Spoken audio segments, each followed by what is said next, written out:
Good morning students. Expert guidance classes जिसमें हम लोग मेंस्ट्रुएशन डिस्कस कर रहे थे और हम लोग जो टॉपिक अभी कंटिन्यू है वो है कि जब हम दो डिफरेंट सॉलिड्स को आपस में कनेक्ट करते हैं, यानी जब दो भिन्न भिन्न ठोसों को आपस में जोड़ा जाता है या संयोजित किया जाता है तो उससे जो नया स्ट्रक्चर बनकर आता है, जो नया शेप बनकर आता है, उसका पृष्ठीय क्षेत्रफल क्या होता है और उसका आयतन क्या होता है, इससे संबंधित क्वेश्चन हम लोग कर रहे थे।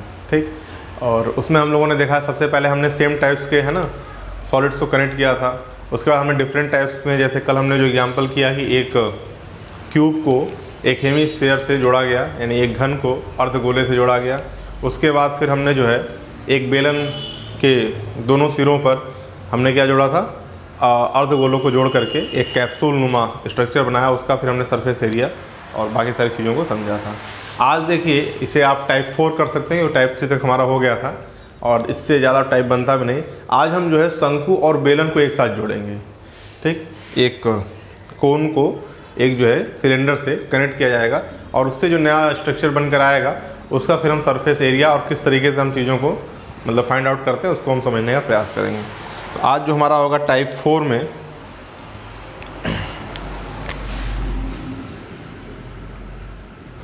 टाइप 4 में जब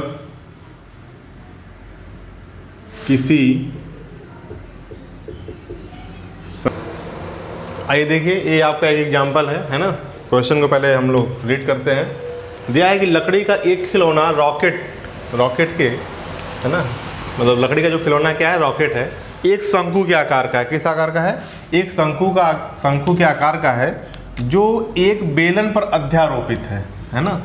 ठीक, जैसा कि दी गई आकृति में दर्शाया गया है। ये देखिए एक सिलेंडर हो गया, इसके ऊपर आपका एक जो है शंकु क्या है ना, उसके ऊपर अध्यारोपित है, इम्पोजिट है। संपूर्ण रॉकेट की ऊंचाई, जो पूरे खिलौने की ऊंचाई कितनी है, 24 सेंटीमीटर है। संपूर्ण रॉकेट की ऊंचाई 24 सेंटीमीटर है, जबकि शंक्वाकार भाग की ऊंचाई 4 सेंटीमीटर है। तो जो भी इन्फॉर्मेशन आपको दी हुई उसको आप क्या करेंगे, नोट कर लेंगे। शंक्वाकार भाग के आधार का व्यास, यानी ये वाला जो डिस्टेंस है यहाँ से यहाँ तक का डायमीटर जो शंक्वाकार भाग का वो कितना है, 6 सेंटीमीटर है। और बेलनाकार भाग के आधार का व्यास 4 सेंटीमीटर है। बेलन का जो आधार है उसका व्यास कितना, 4 सेंटीमीटर है। अब कह रहा है शंक्वाकार भाग पर नारंगी रंग है ना, ऑरेंज कलर से आपको क्या करना, पेंट करना है, और बेलनाकार भाग पर पीला रंग से। शंक्वाकार भाग पर नारंगी रंग से और बेलनाकार भाग पर पीला रंग किया जाना है। तो प्रत्येक रंग द्वारा रॉकेट का रंगे जाने वाले भाग का क्षेत्रफल ज्ञात कीजिए, है ना। मतलब कि नारंगी रंग से कितना एरिया रंगा जाएगा और येलो कलर से कितना एरिया रंगा जाएगा। तो फाइनली देखिए आपको जो निकालना होगा, अगर हम यहाँ पर जो कॉन्सेप्ट है आपका वो इस कनेक्शन पे छुपा हुआ है ना, वहाँ पर यदि हम इसको एक प्लेन में बनाएं तो देखिए ये हो गया आपका, चूँकि शंकु का भी आधार क्या होता है, एक सर्कल होता है, और बेलन का भी आधार क्या होगा, एक सर्कल ही होगा, है ना। लेकिन यहाँ पर जो शंकु का आपका आधार है वह एक वृत्त तो है, लेकिन वह वृत्त कितने डायमीटर का है, 6 सेंटीमीटर है ना। इसका डायमीटर कितना है, 6 सेंटीमीटर। तो इसको बाहर लिख लेते हैं।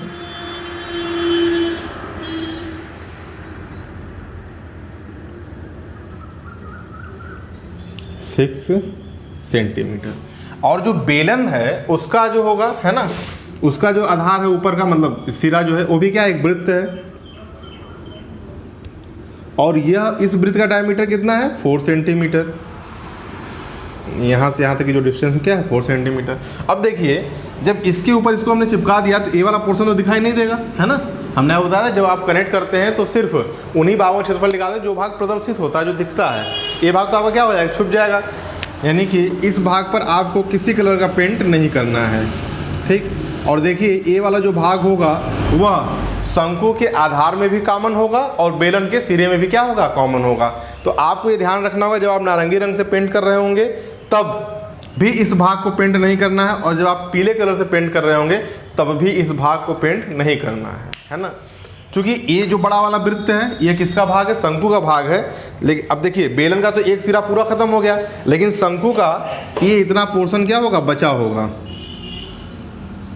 यानी शंकु के इस भाग में नारंगी कलर का पेंट होगा, है ना। तो आइए यही कॉन्सेप्ट था। आइए इस चीज़ को पहले हम लोग सॉल्व करते हैं। तो सबसे पहले जो आपको दिया हुआ है उसको नोट करिए। तो आइए पहले हम शंक्वाकार भाग के लिए लिख लेंगे आप शंक्वाकार भाग के लिए। ठीक, तो जब आप शंक्वाकार, इसमें इस क्वेश्चन में पाई की वैल्यू आपको 3.14 दी हुई है ना, यहाँ पे एक तरफ लिख लेते हैं, पाई की वैल्यू 3.14 रखेंगे। तो शंक्वाकार भाग के लिए जब आप देखिए तो शंक्वाकार भाग की ऊंचाई कितनी है, 4 सेंटीमीटर। और तो शंक्वाकार भाग के लिए ऊंचाई को हम लिख लेते हैं h1 से, कितना है बेटा आपका, 4 सेंटीमीटर। चलिए, और डायमीटर दिया हुआ है ना, व्यास, व्यास बराबर आपका है 6 सेंटीमीटर। तो त्रिज्या R1 कितना हो जाएगा, 6/2, यानी कि आपका आ गया 3 सेंटीमीटर। अब देखिए, चूंकि जब आप शंकु का क्षेत्रफल निकालेंगे, वक्र पृष्ठीय या पृष्ठीय क्षेत्रफल, तो उसमें आपको तिर्यक ऊंचाई की जरूरत पड़ती है ना, पाई आर एल। तो तिर्यक ऊंचाई आपको यहाँ से फाइंड आउट कर लेना होगा, ऊंचाई और त्रिज्या के माध्यम से। इस कॉन्सेप्ट को हम लोग पहले पढ़ चुके हैं। तो तिर्यक ऊंचाई जो होगी शंकु की, तिर्यक ऊंचाई L = h1 है ना, square plus R1 square. h1 आपका हो जाएगा रूट में 4 का स्क्वायर प्लस 3 का स्क्वायर। तो ये 4 चौके 16, 3 तिरके 9, 25, √25 = 5 सेंटीमीटर। तो L की जो वैल्यू आप क्या आ जाएगी, तिर्यक ऊंचाई क्या आ जाएगी, 5 सेंटीमीटर आ जाएगी।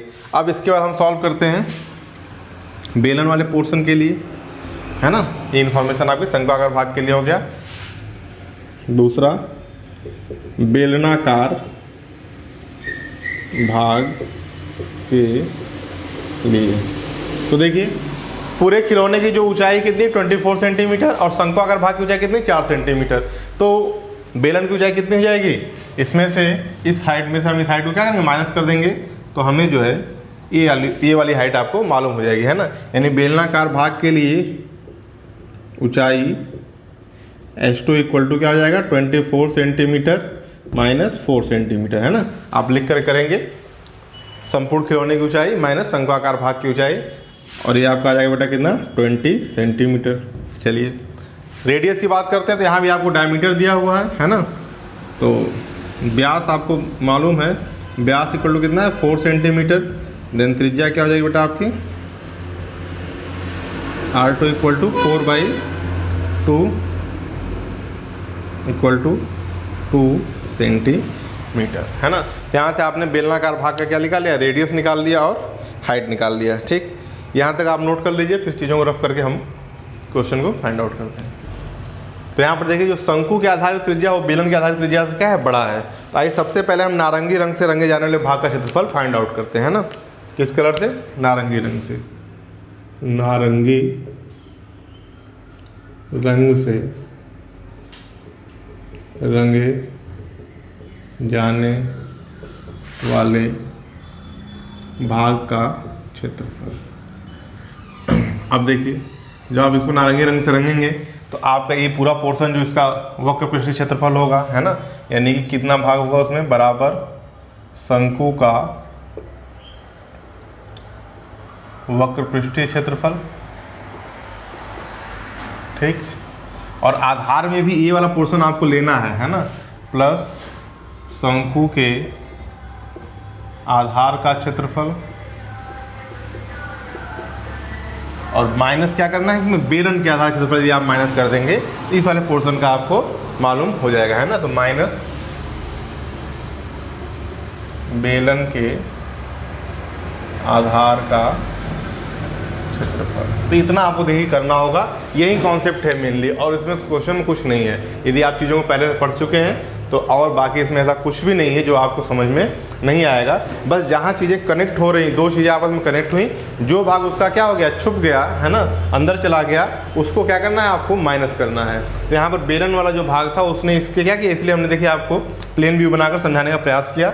ये देखिए 4 सेंटीमीटर था और ये 6 सेंटीमीटर था, है ना। तो आप क्या करें, इस रेडियस को माइनस ए जो एरिया होगा इसको आपको हटा देना होगा, इस पर आपको पेंट नहीं करना होगा, है ना। और यही काम बेलन में भी आपको ध्यान रखना होगा कि बेलन में पीले रंग से भी इसको पेंट नहीं करेंगे, क्योंकि ये क्या हो गया, ओवरलैप कर गया है ना।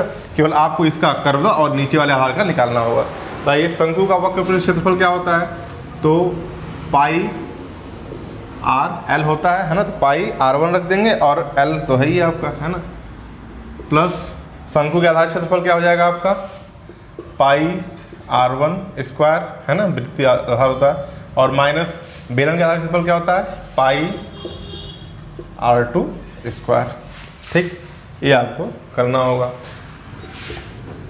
पाई को बाहर ले लेते हैं, R1 सबकी वैल्यू पुट कर देते हैं। R1 की वैल्यू देखिए यहाँ से आपकी कितनी आई, 3 सेंटीमीटर, तो यहाँ 3 गुणुत्ते 5 प्लस R1 स्क्वायर यानी 3 गुणुत्ते 3 माइनस पाई बाहर हो गया R2 का स्क्वायर। R2 की वैल्यू कितनी है 2, 2 गुणुत्ते 2।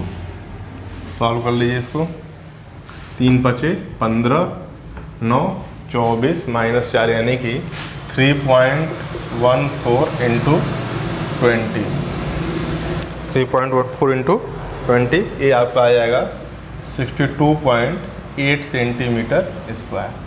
ये तो आ गया एक आंसर आपका, किस रंग से, नारंगी रंग से, है ना। हिंदी देखिए आप सही कर लीजिएगा, र पे बिंदी होगा। नारंगी रंग से रंगे जाने वाले भाग का क्षेत्रफल कितना आ गया 62.8 सेंटीमीटर स्क्वायर। इसी प्रकार से हम क्या करेंगे पीले रंग से, है ना, आइए उसको भी सॉल्व कर लेते हैं। पीले रंग से रंगे जाने वाले भाग का क्षेत्रफल सीधे लिख लेते हैं। ठीक, अब देखिए उसमें आपको क्या निकालना होगा, ये जो बेलन है ना इसका जो वक्र पृष्ठीय क्षेत्रफल है वो आपको निकालना होगा, और प्लस बेलन का जो ये एक आधार है इसको आपको पेंट करना होगा, है ना। ये वाला सेक्शन आपका पेंट होगा पूरा, जो वक्र पृष्ठीय क्षेत्रफल, और नीचे एक आधार का क्षेत्रफल। आपको संपूर्ण पृष्ठीय लिख देंगे तो गलत हो जाएगा क्योंकि उसमें दोनों आधार आ जाता है ना। ठीक, तो आप क्या लिखेंगे, बेलन का वक्र पृष्ठीय क्षेत्रफल। अब देखिए ये सब समझ में आने के बाद भी अगर आपको फॉर्मूला नहीं याद है कि वक्र पृष्ठीय क्षेत्रफल क्या होता है, आधार क्षेत्रफल क्या होता है, तो आपको दिक्कत होगी। इसलिए फार्मूला कैसे जनरेट हुआ ये भी आपको बताया गया है और चीज़ों को समझाया भी गया है ना। तो आप कम से कम सारे फार्मूलों को लिख करके 1-2 बार सवाल लगा करके प्रैक्टिस कर लीजिए। ठीक, बेलन के आधार का क्षेत्रफल, तो देखिए इसका बेलन का वक्र क्या होता है 2 पाई RH, है ना। तो यहाँ पे आप लिख देंगे 2 पाई, और R की जगह बेलन की त्रिज्या क्या है आपकी R2 इंटू H2 प्लस बेलन के आधार क्षेत्रफल पाई R2 का स्क्वायर, है ना। वैल्यू पुट करते हैं, पाई कॉमन ले लीजिए, बाहर आ जाएगा 3.14, ये आपका बाहर आ गया। अंदर देखिए क्या क्या बचा आपका 2 इंटू R2 की वैल्यू 2 और H2 की वैल्यू कितनी निकाली थी अभी हम लोगों ने 20 सेंटीमीटर, 20 प्लस पाई बाहर हो गया R2 का स्क्वायर यानी कि 2 गुणुत्ते 2, 2 दूना 4 और 4 मल्टीप्लाई होगा 20 से, कितना आ जाएगा आपका 84, है ना। 2 दूना 4 हो जाएगा ना, तो 80 जुड़ जाएगा 84, यानी आपका यहाँ से आ गया 3.14 इंटू 84, है ना। अब इसको हम लोग क्या करेंगे सॉल्व कर लेंगे, तो ये आपका आ जाएगा 263.76 सेंटीमीटर स्क्वायर। ठीक, 263.76 सेंटीमीटर स्क्वायर। ये वाला आ गया आपका पीले रंग का और ये आ गया आपका नारंगी रंग का, है ना। इस तरीके से आपको क्वेश्चन करना है। देखिए अगर चीज़ें समझ में आएंगी तो बहुत ही आसान होगा। ठीक, इसलिए आप आराम से क्वेश्चन को लिखिए, एक बार पूरे वीडियो को देख लीजिए, फिर क्वेश्चन नोट करके बिना देखे क्वेश्चन को सॉल्व करिए। फिर उसके बाद क्या करिए, अपनी प्रैक्टिस बुक से आप क्वेश्चन को ढूंढिए। इस टाइप के क्वेश्चन आपके जितने भी प्रैक्टिस बुक में दिए हुए हैं उनको आप वहाँ से उठा कर क्या करिए सॉल्व करिए। कहीं कोई प्रॉब्लम आता है पूरा क्वेश्चन की आप फोटो खींच कर व्हाट्सअप कर दीजिए, है ना। आपको लिखने की जरूरत नहीं, आप पूरे क्वेश्चन करिए, हम सॉल्व करके वीडियो के माध्यम से या ऑडियो के माध्यम से जैसे भी होगा आपको एक्सप्लेन कर चीज़ों को करेंगे। ये हमारी रिस्पॉन्सिबिलिटी है। इस टाइप क्वेश्चन आपको क्लास 10 की प्रैक्टिस बुक में मिलेगा, है ना। और सिंपल टाइप के जो क्वेश्चन थे वो क्लास 9 के प्रैक्टिस बुक में मिलेगा। 6, 7, 8 की प्रैक्टिस बुक में बहुत सारे क्वेश्चन आपको मिलेंगे।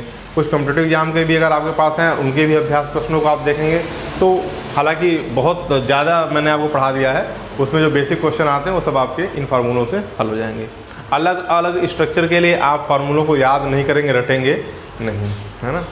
चलिए आज एक क्वेश्चन ही हो पाया, बड़ा क्वेश्चन था। अभी 1-2 क्वेश्चन हम लोग और करेंगे। इसके बाद जो जैसे एक शेप है, कोई कोन है और उससे आपको क्या करना है क्यूब बनाना हो, है ना, उसका वॉल्यूम कुछ और हो, उसका लेंथ ब्रेथ कुछ और हो और इसका लेंथ ब्रेथ कुछ और हो, तो उसमें क्या कनेक्शन होता है, इस टाइप क्वेश्चन हम लोग करेंगे।